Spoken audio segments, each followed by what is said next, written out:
اس وقت تک تو مومن ہو نہیں سکتا. مطلب کیا؟ اب تھوڑی توجہ کر لیں.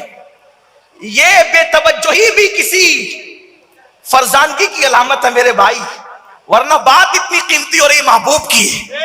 جب ان کا ذکر آتا ہے تو فرشتے بھی اٹینشن ہو جاتے ہیں، اور میں ان کا ذکر کر رہا ہوں میرے محبوب کا، اور ہم لوگ توجہ کسی اور طرف کر رہے ہیں. میں کہتا ہوں جب یار کا ذکر آئے تو پھر آدمی کی توجہ ملک الموت کی طرف بھی نہیں رہتی، اگر وہ سچا عاشق رسول ہو جائے تو. آپ آنے جانے والوں کی طرف میرے بھائی توجہ کر رہے. میں کوئی غصے والا آدمی نہیں ہوں، میں صوفی مشرب آدمی ہوں. آپ چلائیں گے بھی تو میں بولوں گا، لیکن اتنا ضرور یاد رکھنا، عشق مصطفیٰ کی سچی پہچان یہ ہے جو ان سے پیار کرنے لگتا ہے اور خیال یار آتا ہے تو آدمی ملک الموت کی طرف بھی توجہ نہیں کرتا. آپ کہیں گے امیر القادری کیسی بات کر رہا ہے، ملک الموت کی طرف بھی توجہ نہیں کرتا. میں نے کہا بات عشق کی یہی ہے، دو عالم سے کرتی ہے بیگانہ دل کو عجب چیز ہے لذت آشنائی، شہادت مطلوب مقصود مومن، نہ مال غنیمت نہ کشور کشائی. وہ ملک الموت کی طرف توجہ کیوں نہیں کرتا؟ وہ ملک الموت کی طرف توجہ کیوں نہیں کرتا؟ اس لیے کہ یار کے جلووں سے فرصت نہیں ملتی. ملک الموت کی طرف توجہ کیوں کرے؟ اسی لیے عاشق یار کے جلووں میں گم رہتا ہے، اسے خبر بھی نہیں ہوتی اور اس کی روح نکلتی چلی جاتی. آپ اتنا سستا سمجھتے عشق رسول کو. آج میرا جوان بہت سستا سمجھتا ہے. تو میں عرض کر رہا تھا جب تک کسی کے عشق کو دیکھ کر لوگ اس کو پاگل نہ کہیں، آقا نے فرمایا وہ مومن نہیں ہو سکتا. اب پاگل کا مطلب کیا؟ دیکھو پاگل کا مطلب یہ نہیں، پاگل کا مطلب یہ نہیں کہ اس کو عقل ہی نہ ہو، بلکہ آپ سے کہنا چاہتا ہوں عاشق جتنی عقل رکھتا ہے اتنی عقل کسی کے پاس نہیں ہوتی. اسی لیے اور پاگلوں کو لوگ نادان کہتے ہیں، لیکن جو نبی کے عشق میں پاگل ہو جائے اس بہلول کو لوگ آج تک دانا کہہ کر پکارتے ہیں، آج تک اس کو دانا کہہ کے پکارتے ہیں. اور وہ ایسا دانا ہے کہ صرف دانا نہیں بلکہ دانائی جس کے گھر سے لے کر کے لوگ جاتے ہیں. اور پھر اللہ اکبر لوگ جنت کے لیے در در کی ٹھوکریں کھا رہے ہیں. جو نبی کے عشق میں پاگل ہو جائے وہ ایسا دانا ہوتا ہے کہ وقت کے بادشاہ کو پھر وہ جنت فروخت کرتا ہوا نظر آتا ہے، وہ جنت بیچتا ہوا نظر آتا ہے. تو عرض کر رہا تھا پاگل مجنون کا مطلب کیا؟ دیکھو مجنون کا مطلب یہ نہیں کہ عقل چلی جائے، پھر کہتا ہوں، بلکہ مجنون کو کسی کی دھن سوار ہوتی ہے، کسی کی دھن سوار ہوتی ہے تو دھن کی وجہ سے لوگ اس کو پاگل کہتے ہیں. آپ نہیں، اگر ایک بات آدمی بار بار بار بار بار بار بار بار بار بار ریپیٹ کرے، توجہ کرنا بہت اہم موڑ کی طرف بات جاتی ہے. اللہ کرے آپ کے دل میں بات سما جائے، میری بھی نجات آپ کی بھی نجات. آپ کے پاس بڑے بڑے خطبات ہیں، میں کوئی خطیب نہیں، بارگاہ غوثیت کا ایک بے ہنر سخت فقیر، لیکن عشق کا پیغام لے کر آیا ہوں. دل کے کان سے سننا. مجنون کا مطلب کیا؟ بے عقل نہیں. مجنون کا مطلب دھن ایسی سوار کہ لوگ ایک ہی دھن، مجنون کو ایک ہی دھن سوار ہوتی ہے، اس لیے لوگ اس کو پاگل کہتے ہیں. مطلب کسی کو دھن سوار ہو گئی کسی لڑکی کی، وہ اس کی وجہ سے پاگل ہوتا ہے. یعنی پہلا مجنون جس کو کہا گیا، عام طور پہ تاریخ میں 7 لوگوں کو مجنون کہا گیا، 7 لوگوں کو. پہلا مجنون جس کو کہا گیا تو وہ جناب قیس تھے، قیس. اور وہ لیلا کی محبت میں بس لیلا ہی لیلا، لیلا ہی لیلا، لیلا ہی لیلا. بتا نہیں مورخ نے کہاں تک انصاف کیا. مجھے ایک واقعہ یاد آتا، تاریخ کا ہے، تاریخ کی بہت زیادہ باتوں پر اعتبار نہیں کر سکتے، لیکن بہرحال ہے بات دلچسپ، اس لیے میں نقل کر رہا ہوں، ذمہ دار اس کا نہیں ہوں. لیلا ہی لیلا، اتنا لیلا لیلا لیلا لیلا کہ لوگوں نے اس کو مجنون کہا. اور ہمیں اپنے بزرگوں نے بتایا کہ سب سے پہلے قیس کو مجنون جس نے کہا، مجنون، وہ امام حسن پاک ہے. امام حسن نے اس کو مجنون کہا، اور مجنون کہنے کی وجہ بڑی دلچسپ ہے، اس کو سن لیں آپ کو بات سمجھ میں آئے گی. اس کو کیوں مجنون کہا جناب قیس کو؟ ایک مرتبہ قیس جنگل میں بیٹھے ہوئے تھے اور 2 بزرگوں کے درمیان جنگ چل رہی تھی. یہ 2 بزرگوں کے درمیان اختلاف چل رہے تھے. بزرگ کہہ رہا ہوں کیونکہ میرا مسلک عشق و محبت ہے، میرا مسلک ادب ہے، میرا مسلک فکر رضا کا جو ہے وہ پابند ہے، اس لیے میں کہہ رہا ہوں 2 بزرگوں میں اختلاف چل رہا تھا. خلیفہ یہ بزرگ ہوں گے، یہ خلیفہ یہ بزرگ ہوں گے. اور اختلاف تھا، علماء جانتے ہیں کس کے لیے ہو رہا تھا، حالانکہ اللہ اکبر دونوں سراخوں پر ہے، البتہ یہ ہے العلی مع الحق، الحق مع العلی، یہ اہل سنت و جماعت کا ہر دور میں موقف رہا ہے اور انشاءاللہ رہے گا. لیکن ادھر بھی احترام کا دامن ہاتھ سے چھوٹنا تو دور کی بات، چھوٹنے کا تصور بھی نہیں کیا جا سکتا. امام حسن کو وہ مل گئے قیس یعنی کہ مجنون مل گئے، تو وہ جنگل میں بیٹھا اپنی دھن میں. امام حسن کو کچھ خیال آیا، کہا دو بزرگوں میں اختلاف چل رہا ہے، خلیفہ یہ ہوں گے یا یہ ہوں گے، ذرا میں اس سے پوچھ لوں. تو کہا کہ اللہ کے بندے یہ جنگل اکیلے میں تو کیا کر رہا ہے جنگل کے اندر. اس نے کوئی بات کرنے کی بجائے امام حسن کی طرف دیکھا اور کہا لیلا لیلا اور لیلا. آپ نے میں ایک بات پوچھوں؟ کہا پوچھو. تو کہا کہ دو بزرگوں میں اختلاف چل رہا ہے، خلیفہ یہ ہو کہ یہ ہو، تم کس کو خلیفہ چاہتے ہو؟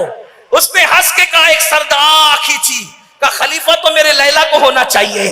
تو امام حسن نے ہنس کے کہا تو مجنو ہے، تو مجنو ہے. مطلب ایک دھن میں اتنا پکا ہے، نہ تجھے یہ بزرگ نظر آتے ہیں نہ تجھے یہ بزرگ نظر آتے ہیں، تجھے تو محبوب کے سوا کوئی دکھتا ہی نہیں. یہ تاریخی بات اس کو چھوڑ دے، لینا ہو لے لے، چھوڑنا ہو چھوڑ دے. لیکن اب اپنی اصل عنوان کی طرف آئے.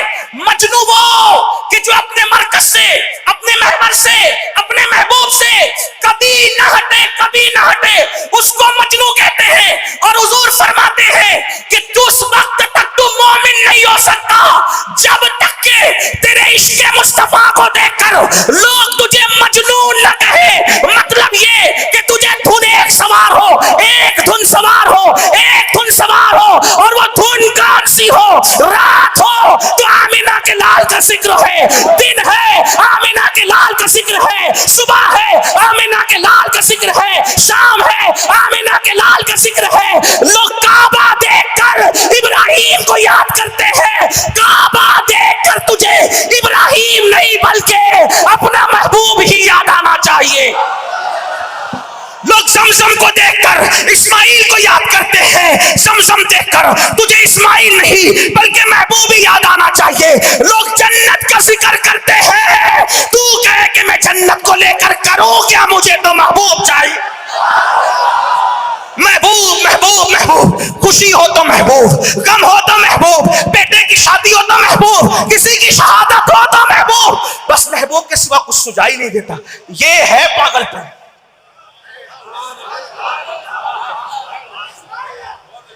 جسے لوگ عیب سمجھتے ہیں وہ دیوانگی ہے. آپ پاگل کا مطلب کوئی دوسرا مت لینا میرے بھائی. دیوانہ، دیوانے کو دیوانہ نہ سمجھو. دیوانہ بہت سوچ کے، بہت سوچ کے، دیوانہ بہت سوچ کے دیوانہ بنا ہے. دیوانہ بہت. اب آپ کو بتاؤں، محبوب محبوب محبوب، اب آپ کہیں گے ایسا عاشق بنیں گے تب مدد آئے گی. میں نے کہا سوچے گا تو مدد آئے گی. آسمان کی طرف دیکھنے کی ضرورت نہیں، سوچے گا تو مدد آئے گی. کہا بدر میں آئی تھی، میں نے کہا سب ایسے ہی تھے، دیکھ لے. بدر میں صدیق کو دیکھ، عمر ابن خطاب کو دیکھ، بدر میں مولا علی کو دیکھ، بدر میں حمزہ کو دیکھ، سعد کو دیکھ، سعید کو دیکھ، طلحہ کو دیکھ، زبیر کو دیکھ. اب بتاؤ ان کی دیوانگی. منافق ان کو دیوانہ نہیں، اس سے بھی نیچے گرا ہوا لفظ کہتے تھے. قرآن کہتا ہے، توجہ کریں، وَإِذَا قِيلَ لَهُمْ آمِنُوا كَمَا آمَنَ النَّاسِ. توجہ ہے آپ کی، دھیان ہے آپ کا، قرآن کی بات کر رہا ہوں.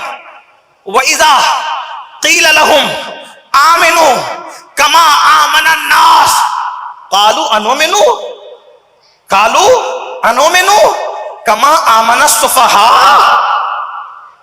اللہ فرماتا ہے الا انہم هم السفہاء ولکن لا یعلمون. اللہ فرما رہا ہے، اور جب ان سے کہا جاتا ہے ایمان لاؤ، ایمان لاؤ، کس سے؟ جو رسول اللہ کے ہاتھ میں مسلمان ہو گئے تھے، حضور کے ہاتھ پہ. کون لوگ؟ عبداللہ ابن ابی اور اس کی پارٹی کے لوگ. تو اللہ ان سے، کلمہ پڑھنے والوں سے، اللہ فرما رہا ہے قیل لہم آمنو، ان سے کہا جاتا ایمان لاؤ. یا اللہ وہ کلمہ پڑھ چکے تھے تھے, اب کیسا ایمان لائے؟ تو کہا کما آمن الناس, ایسے ایمان لاؤ جیسے لوگ ایمان لائے. اور یہ جو الناس کی الیف ہے یہ خاص کرتی ہے طبقہ صحابہ کو. اب اس کا ترجمہ یہ ہوگا, ان منافقوں کو کہا جاتا ہے کہ ایمان لاؤ ایسے جیسے میرے نبی کے صحابہ ایمان لائے, جیسے ابو بکر ایمان لائے, جیسے عمر ایمان لائے, جیسے عثمان ایمان لائے, جیسے علی ایمان لائے, جیسے سعد ایمان لائے, جیسے سعید ایمان لائے. آپ کہیں گے ان کی طرح ایمان لاؤ, تو ان کے ایمان میں کیا تھا؟ عبداللہ ابن ابی بھی نماز پڑھتا تھا, صدیق اکبر بھی پڑھتے تھے, دونوں کے ایمان میں فرق کیا تھا؟ تو فرق یہ تھا عبداللہ ابن ابی صرف نمازی تھا اور وہ بھی دکھاوے کا, لیکن ابو بکر نام محمد پہ انگوٹھا بھی چوم لیتے تھے. یہ فرق تھا. فرق سمجھ میں آتا ہے؟ منیر العین کا حوالہ دے رہا ہوں آپ کے سامنے, وہ صدیق انگوٹھا چومتے تھے نام محمد پر. علی حضور کے تھوک کو زمین پہ گرنے نہیں دیتے تھے, اٹھا کر اپنے منہ پہ ملتے تھے. جس علی کو کرم اللہ وجہ الکریم لوگ کہتے ہیں, وہ علی اپنے چہرے کو جگمگانے کے لیے کوئی غازہ حسن نہیں ملتے تھے, آج کی طرح کوئی فیس واش نہیں تھا. علی نے جو چہرہ چمکایا تھا وہ لعاب مصطفیٰ لے کر اپنے منہ پہ مل کے چمکایا تھا. حضور علیہ السلام غسل کرے, حضور علیہ السلام وضو کرتے تھے تو صحابہ وضو کے پانی کو منہ پہ لیتے تھے, سینے پہ ملتے تھے. تو منافقین کہتے تھے یہ تو صفی لوگ ہیں, یہ لوگ بے وقوف لوگ ہیں, بے وقوف. ارے کوئی انسان بھی کسی انسان کا تھوک اپنے منہ پہ لگاتا ہے, کوئی انسان بھی کسی انسان کا وضو کا پانی اپنے چہرے پہ ملتا ہے, یہ بے وقوف لوگ ہیں. صفی کا مطلب ہوتا ہے بے وقوف, اور اس کی جمع صفحہ ہے. تو اللہ فرماتا ہے ایمان لاؤ میرے محبوب کے صحابہ کی طرح. تو وہ منافقین کیا جواب دیتے تھے؟ کما آمن الصفحاء, کیا ہم ان بے وقوفوں کی طرح ایمان لائے, ان پاگلوں کی طرح ایمان لائے؟ اللہ نے جواب دیا الا انہم الصفحاء, بلکہ وہ پاگل اور بے وقوف نہیں ہے, بے وقوف تو تم لوگ ہو, اس لیے کہ تم خدا کا سجدہ مجبوری میں کرتے ہو, لیکن میرے محبوب سے پیار کب کرتے ہو؟ پیار کرنے والے تو یہ لوگ ہیں جو نبی کے وضو کا پانی اپنے چہرے پہ ملتے ہیں, اپنے سینے پہ ملتے ہیں, اپنی آنکھوں سے لگاتے ہیں. رسول اللہ کے لیے اپنے باپ کو کسی نے چھوڑا, اپنے بھائی کو کسی نے چھوڑا, اپنے خاندان کو کسی نے چھوڑا, یہ وہ لوگ ہیں. تو ان کا ایمان معیار ایمان قرار دیا گیا, ان کا ایمان ایمان کی قبولیت کی جان قرار دیا گیا. اب پتا چلا کہ ہر وقت میں سچے ایمان والوں کو کسی نے بے وقوف کہا, کسی نے پاگل کہا, تو ایک دھن سوار ہونی چاہیے حضور کی. اب میں آپ سے ایک سوال پوچھتا ہوں, اللہ کی مدد کے متلاشیوں, کیا حضور کی دھن ہم پر ایسی سوار ہے, کیا ایسی دھن سوار ہے کہ لوگ ہمیں پاگل کہیں؟ نہیں نہیں, بلکہ ہمیں تو حضور 24 گھنٹے تک کبھی یاد بھی نہیں آتے, کبھی یاد بھی نہیں آتے, بلکہ 24 گھنٹے تو میں کہہ رہا ہوں کئی دن تک حضور ہمیں یاد نہیں آتے. آپ کہتے نہیں نہیں امین القادری ہم حضور کو یاد کرتے ہیں. تو ایک سوال میرا ہے, کب حضور کو یاد کرتے ہو؟ جب حجام کی کرسی پر بیٹھ کر اپنے چہرے سے داڑھی منڈا کر نبی کی سنت کو گٹر میں پھینکواتے ہو, تب تمہیں حضور یاد آتے ہیں. جب تم سود کے دھندے کر کے حرام لقمہ اپنے پیٹ میں ڈالتے ہو, تب تمہیں حضور یاد آتے ہیں. جب تم کسی لڑکی کے گلے میں ہاتھ ڈال کر زنا کے لیے اس کو کسی پارک کی طرف پھسلا کر لے جاتے ہو, تب تمہیں حضور یاد آتے ہیں. جب تم اپنے گھروں کی شادیوں میں ڈی جے بجاتے ہو, تب تمہیں حضور یاد آتے ہیں. مجھے بتاؤ حضور ہمیں کب یاد آتے ہیں, اور حضور سے ہمارا رشتہ رہ کیا گیا ہے؟ صرف جلسوں کے اندر بڑی معذرت کے ساتھ اگر درود پڑھنے کو کہا جائے, درود پڑھنے کو کہا جائے, یہ قوم زور سے درود نہیں پڑھ سکتی. جو قوم اپنے نبی کے نام پر یہ چھٹاک بھر کی زبان کو حرکت نہ دے سکے, جنبش نہ دے سکے, وہ قوم نبی کے نام پہ اپنی گردن کیا کٹا سکے گی؟ وہ قوم اللہ اکبر جو فجر کی نماز میں 10 منٹ کی نیند اپنے نبی کے نام پہ قربان نہ کر سکے, وہ قوم اپنے نبی کے نام پہ اپنا گھر کیا لٹائے گی؟ لوگ اچھی طرح جان چکے ہیں کہ ہمارے پاس کچھ نہیں رہ گیا. اقبال کہتے ہیں بجھی عشق کی آگ اندھیر ہے, بجھی عشق کی آگ اندھیر ہے, مسلمان نہیں راہ کا ڈھیر ہے. جب تک مسلمان تھا کسی کی ماں نے دودھ نہیں پلایا تھا کہ تمہارے گھر کی طرف آنکھ اٹھا کر بھی دیکھ سکے. جب تک مسلمان مسلمان تھا، کسی ماں نے دودھ نہیں پلایا تھا کہ کوئی تمہاری آنکھ میں آنکھ ملا سکے. لیکن جب سے مسلمان رسمی اور اسمی مسلمان ہو گیا، جب سے تم نے اللہ کے گھر کو ویران کیا، اب تمہارے گھروں کو بلڈوزر ویران کر رہے ہیں. میں ان کے ساتھ نہیں، جو ظلم کر رہے ہیں وہ جلد اپنا انجام دیکھیں گے. لیکن آج تمہارے گھر اجڑ رہے ہیں، تمہارے دل کو کتنی تکلیف ہے. جس رسول اللہ نے اپنا گھر اجاڑ کے اللہ کا گھر بسانا چاہا تھا، صدیوں سے اس اللہ کے گھر کو ویران کیا. عشاء میں کتنے پہنچتے ہو، فجر میں کتنے پہنچتے ہو، ظہر میں کتنے پہنچتے ہو. جو قوم خدا کے گھر کو صدیوں سے ویران کر دے اور جمعہ کی دو رکعت کے علاوہ جو قوم مسجد میں حاضر نہ ہو، بتاؤ وہ قوم عزت کی سانس کیسے لے سکتی ہے؟ وہ قوم وقار کی سانس کیسے لے سکتی ہے؟ بڑی معذرت کے ساتھ آج آوازیں اٹھ رہی ہے کہ جیل بھرو تحریک شروع کرو، حالات بدلیں گے. میں کسی کو کچھ نہیں کہتا کیونکہ میں کوئی سیاسی آدمی نہیں، لیکن ایک بات ضرور کہوں گا، آج جیل بھرو تحریک سے پہلے ضرورت ہے کہ مسجد بھرو تحریک شروع کی جائے. اس لیے کہ اگر آج مسجد بھرو تحریک شروع ہو گئی اور لوگ واقعی عشق مصطفیٰ میں ڈوب کر سجدہ کرنے لگے، واللہ ہمیں جیل بھرنے کی ضرورت نہیں ہے، انقلاب مسجد بھرنے سے آئے گا. اگر آپ اس کو خیال سمجھتے تو یہ سچائی ہے. میں کوئی بزدلی کی بات نہیں کر رہا ہوں، اس لیے کہ جن کی رگوں میں علی کا خون ہو وہ قوم کبھی بزدل نہیں ہو سکتی.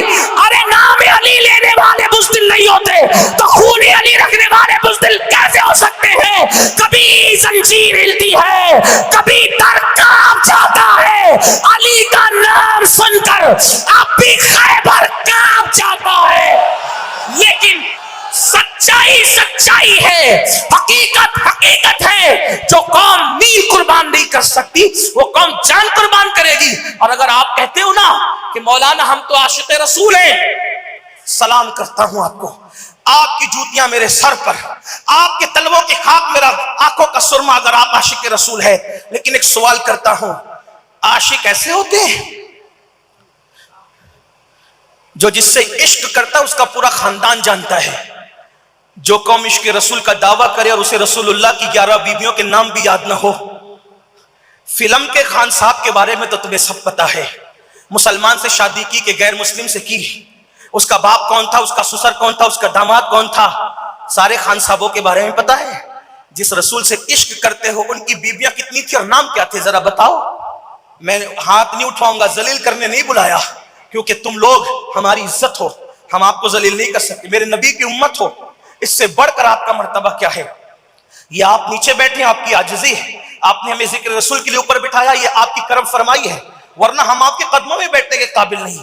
لیکن ایک بات ضرور پوچھتا ہوں، ایمان لگتی پوچھتا ہوں، اپنے آپ میں ڈوب کر سوچو، رسول اللہ سے ایسا عشق کہ حضور کی بیویاں کتنی وہ بھی نہیں پتا، ان کے نام کیا کہ وہ بھی نہیں پتا. عشرہ مبشرہ جن 10 صحابہ کو حضور نے جنت کی بشارت دی ان کے نام معلوم ہے؟ رسول اللہ کے والدین کے نام پتا ہے، دادا دادی کے نام پتا ہے. ارے جس سے عشق ہوتا ہے اس کی گلی کے ذرات کے بارے میں بھی خبر ہوتی ہے، جس سے عشق ہوتا ہے اس کے پورے خاندان کے بارے میں خبر ہوتی ہے. ارے جس سے عشق ہوتا ہے اس کے سوا کوئی نظر ہی نہیں آتا. ہم کیسے ہیں؟ موبائل کے اسکرین پر ہیرو کی تصویر ہے، عشق مصطفیٰ کا دعویٰ ہے. مجھے عظمت رسول عنوان دیا گیا، میں اپنی گفتگو 2 باتوں میں اب ختم کرتا ہوں اگر وقت میں گنجائش رہی. نمبر 1، حضور علیہ الصلوۃ والتسلیم سے اگر عشق کی بات کہی جاتی ہے، کچھ جوانوں کے دل میں خیال آتا ہے یہ کیا عشق عشق عشق عشق کی باتیں سنی علماء کرتے ہیں، حضور سے عشق کرو، حضور سے عشق کرو، حضور سے عشق کرو. میں نے کہا میرے عزیز، تجھے اور مجھے ہی نہیں عشق کی ضرورت ہے، عشق رسول کی ضرورت تو اللہ نے انبیاء پر بھی ڈالی ہے. اور اللہ نے ان سے کہا، کن سے؟ جن سے باتیں کی ان سے کہا کہ میرے محبوب سے عشق کرنا. اللہ نے ان سے کہا اٹھاؤ کتابیں، اٹھاؤ پڑھو کتابیں اٹھا کر. ایک دن اللہ نے فرمایا موسیٰ موسیٰ موسیٰ میرے کلیم، کیا تم چاہتے ہو کہ تمہاری آنکھوں سے تمہاری بصارت جتنی قریب ہے اس سے زیادہ میں تمہارے قریب ہو جاؤں یا تمہیں اپنا قریب کر لوں؟ موسیٰ کیا تم چاہتے ہو کہ تمہاری زبان سے تمہارا کلام جتنا قریب ہے اس سے زیادہ میں تمہیں اپنا قریبی کر لوں؟ موسیٰ کیا تم چاہتے ہو کہ تمہارے جسم سے تمہاری جان جتنی قریب ہے اس سے زیادہ میں تمہیں قریب کر لوں؟ موسیٰ علیہ السلام نے کہا مولا کون نہیں چاہتا، میں تو بالکل یہی چاہتا ہوں کہ تم مجھے اپنا کر لے. جواب آتا ہے موسیٰ پھر اس سے پیار کر جس سے میں پیار کرتا ہوں. ہے دھیان آپ کا؟ مجھ جیسے ناہنجار گنہگار کو نہیں، معصوم کو بھی ضرورت ہے ان سے عشق کی. میں ضرورت کی بات ذمہ داری کے ساتھ کر رہا ہوں. ضرورت ہے معصوم کو بھی ان سے عشق اور محبت کی. اللہ نے فرمایا سائے اپنی تصوف کی کثرت سے کتابوں کے اندر درود شریف کے باب میں سب نے اس کو لکھا. موسیٰ اس سے پیار کر جس سے میں پیار کرتا ہوں. تو عرض کی مولا وہ کون ہے جسے تو پیار کرتا ہے؟ کہ وہ آمنہ کا لال ہے. وہ آمنہ کا لال ہے جس سے میں پیار کرتا ہوں. موسیٰ اگر اس کو بنانا مقصود نہ ہوتا تو میری عزت کی قسم میں پوری کائنات کو پیدا ہی نہیں کرتا.